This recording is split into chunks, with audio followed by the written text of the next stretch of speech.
va beaucoup mieux, heureusement. Je touche du bois pour que ça m'arrive plus jamais. Mais c'est vrai qu'en y repensant et surtout en revoyant les images de l'année dernière, je me demande encore comment j'ai fait pour arriver à faire Roland-Garros et Wimbledon. Je pense que j'étais dans un état second parce que honnêtement, j'en ai quasiment aucun souvenir.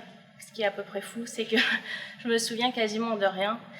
Je me souviens plus des interventions que je faisais sur le terrain, je me souviens plus dans quel état d'esprit j'étais, alors que je me souviens de tous les Roland-Garros précédents, 2015, 2014, etc. Donc j'ai l'impression que l'année dernière, j'étais vraiment en autopilotage et que je commentais les matchs ou que je faisais ce que je devais faire parce que je connais le tennis, mais mon corps n'était pas là, quoi. Donc c'est vrai que ça a été compliqué pour moi à gérer.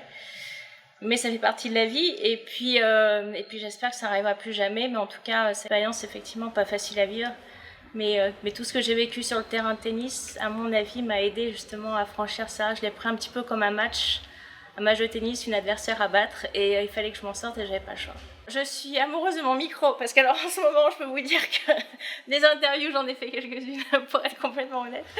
Mais non, mais vous savez, la vie amoureuse, c'est compliqué.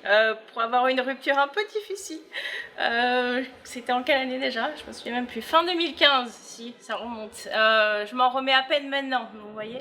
Il m'a fallu un petit peu de temps pour digérer, mais bon. Là aussi, c'est un nouveau départ. C'est un peu comme une année en tennis, une année un petit peu compliquée, après on repart mieux.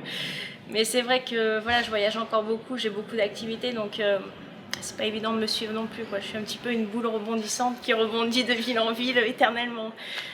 Mais en tout cas, j'ai une joie de vivre et ça, c'est important. Et j'ai repris vraiment, effectivement, mon état d'énergie à peu près normal et j'ai l'impression de revivre. Et c'est vrai que après ce que j'ai vécu l'année dernière, honnêtement, ça fait du bien.